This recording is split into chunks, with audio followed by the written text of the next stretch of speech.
samafalkan biyo dhaaminta ah oo ururka midnimada hiiraan ay u sameeyeen qoysas badan oo ku nool deegaanka barbarcad oo dhaca waqooyiga beledweyn waxaa ka faa'iidaystay dad danyar ah oo haraad u qabay helista biyo macaan. sida dadka deegaanka warbaahinta ay u sheegeen, deegaankan malahan wax ceel ah, waxaa dhammaaday biyihii dadka ugu jiray baraagaha oo ay dadka iyo duunyada cabi jireen, waana tan keentay in ururka midnimada hiiraan ay biyo dhaamin dadkaasi Soomaaliyeed ee gurmadka u baahan deeq biyo dhaamin ah ay gaarsiiyaan. waxaa lacagta biyo dhaaminta lagu sameeyay soo sadaqaystay Cabduqaadir Sheekh Muumin oo ah muxsiniin badan soo sadaqaystay lacago samafal biyo dhaamin ah loogu sameeyay dad danyar iyo barakac isugu jira oo ku nool beledweyn iyo daafaheeda, waxaana howsha fuliyay ururka midnimada hiiraan. gudoomiyaha deegaanka barbarcad iyo qaar ka mid ah dadkii deegaanka ku noolaa ee biyo dhaaminta loo sameeyay ayaa u mahad celiyay shaqsigii lacagtaas soo sadaqaystay iyo ururka midnimada hiiraan, waxayna mar kale dalbadeen in howshan loo sii wado. dhalinyarada oo biyaha noo keentay midnimada waa u mahad celinaynaa. hiiraan mahad waxa ka gaarto adduunya anqaraba aan ilaahay nadiiga codsanaynaa. codsiga labaad inaan baad iyo biyaba aan u baahanahay waa shaasan tuuranahay, waxaan ku tuuranahay oon iyo dhibaato ilaahay oo reeb. biyahaas waxaa lacagtooda soo diray Cabduqaadir Sheekh Muumin khayr alaasi ejri xasanaad ilaahay ha ka waraabiyo ninkaas. wax badan oo noo qabtay dadka miskiinta oo maanta meesha jooga ku oo mana quraacda taagan oo xalal maaragtay aan haysan gurmadkaas u sameeyay. waxaan rabaa markii annaga waxaan nahay dadkii u dhashay gobolka Hiiraan iyo baahida haysata dadkaas. ceel ma haystaan, matoor ma leh. ceel riig waxaa noo xigo midka ku yaalo Coomaad iyo ka heese ka qabno 40 kiiloomitir loo soconayaa. ceel gacmeedna waxaa loo xigo ceel Muslim oo asna 40 kiiloomitir noo jiro. dadkaas marka meeshaas ay ku dhibaatooyin waxaan ku codsanaynaa markii hay-adaha iyo maamulka iyo jaaliyadaha reer Hiiraan inay dadka gurmad la soo gaaraan. biyaha macaan ee deegaanka la keeno ayaa la kala siistaa lacag dhan $100 halka booyad, waana mid aysan dadka badankood awoodin inay wada iibsadaan.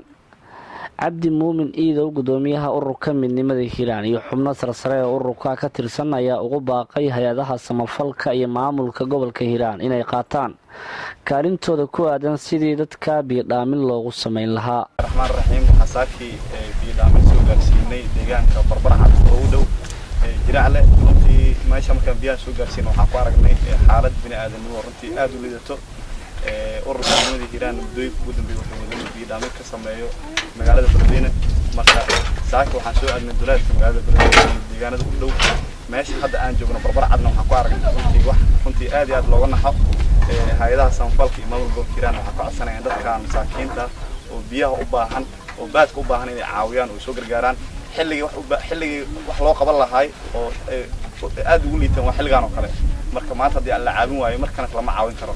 marka waxaan dhihi lahaa maamulka gobolka Hiiraan hay'adaha samafalka iyo dadka kale ee muxsiniinta ee waxay waxaan dhihi lahaa dadkan maanta loo gurmado. halkan joogna waa barbaracad runtii weli intaan biyo dhaaminaynay muddo bil iyo xoogahan biyo dhaamin wadnay ma arag meel biyihii la shubay adigoo taagan alla runtii waa meel xaalad u aad hal qodob aan ku soo baaqay qorad qodobkaas wuxuu noqonayaa adihii markii badarku noo baxo oo raashin helno mucaawanada keeni jiray markii uu roobno aan biyaha soo dhaamin jiray waxaan leenahay leedahay ka aqbali maayo inaad sidaan shacabka ku fiirsataan ama sidaas aad u maamushaan. adduunkuna markaati ka ahaado waxa meeshan ka jira wax la daawan karo maaha ee aduhu waa inay bedelaan qaabka u shaqeynayaan dadka jaaliyada ah ee reer Hiiraan. runtii waxaan rabaa inaan ugu baaqo dadkooda in aad u liitaan cid u maqan aysan jirin isku tala galaan isku tashadaan. ilaahay yaa mahad iska leh maanta na soo gaarsiiyay tuulada barbarcad oo rumaantii magaalada beledweyne u jirto 40 kiiloomitir. ururka midnimada Hiiraan sidii horeyba uu dadka tabaaleysan uu gargaari jiray maanta wuxuu deeq biyo dhaamin soo gaarsiiyay tuulada barbarcad aad u tabaalaysan oo biyahaas u baahnaa ay ku sugnaayeen. halkaas markii aan nimada waxaan ku aragnay wax yacni maaragtay aad aan ugu naxno, kaasoo ah in dadkii ay caagag jiirgaana geeda la hoos fadhiyaan ayadoo weliba aysan jirin gaari dameere ay ku qaataan caagagtaas. ayna ii sheegaan markii aan wareystay in xaafadahoodu ay xoogaa ay fog yihiin, jiirgaankaas ama 20 lahaasna ay gacanta ay ku qaadan rabaan. runtii aad aan ugu naxay. waxaan isku daynay inaan gaari dameero aan kirayno oo dadkaas biyahaas gaarsiiyo, haddana waa ka waynay. waxaan aragnay kaliya kuwa fuustooyin ay saaran yihiin oo ayagaba dad maaragtay baahan biyo u soo doonay. run ahaantii meeshaas waxaan geynay 3 booyadood oo aan wakiil ugu ahaynay walaalkay Cabdiqaadir Sheekh Muumin, sida booyado horey oo magaalada Museynaba aan wakiil ugu ahaynay.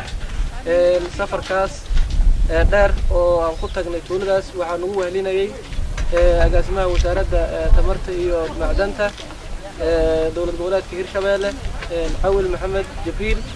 run ahaantii waxaan meeshaas ku aragnay wax aan inaba aan la fiiri karin. dadka Soomaaliyeed ku sugan jaaliyadaha Soomaaliyeed ama reer Hiiraan ama inta muxsiniinta ah, waxaan ka codsanaynaa dadkaas in biyo laga soo gaarsiiyo.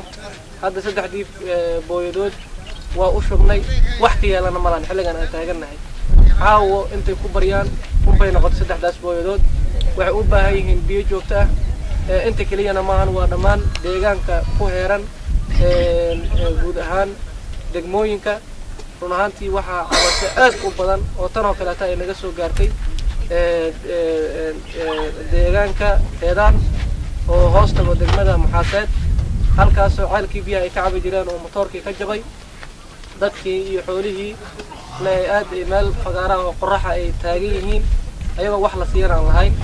marka dadka Soomaaliyeed ha isku gurmadaan. hay-adayaa wax laga sugin maxaa tiraahdaa gaalo cadaan ah, ayagu ha isku gurmadaan, gacantooda waxa isku gaarsiiyaan.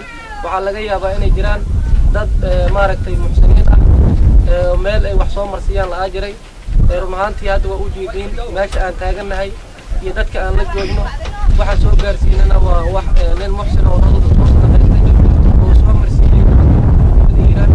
qof kasta oo soo sadaqaystana waxaan ballan qaadaynaa inaan gacan aamina ku ridno, dadkii mudnaa oo loogu talagalayna aan siino. waana ku faraxsanahay inaan xilligan qorax kuleelka ah oo 6 saac oo duhurnimo ah dadka reer Hiiraan oo deegaanka ku sugan aan la wadaagno oonka iyo qoraxda iyo duruufta hayso. isku soo wada duuba ururka midnimada Hiiraan ayaa muddo ka badan 1 bil waxa ay wadaan samafal biyo dhaamin ah oo ay u sameynayaan dadka isugu jira barakacayaasha iyo danyarta intooda badan aan awoodin inay iibsadaan biyaha macaan. waxaana ururka uu bilaabay in samafalka biyo dhaaminta ah ay ku baahiyaan deegaano hoos yimaada qaar ka mid ah degmooyinka gobolka sida Matabaan iyo weliba Beledweyne. Maxamed Ibraahim Siyaad.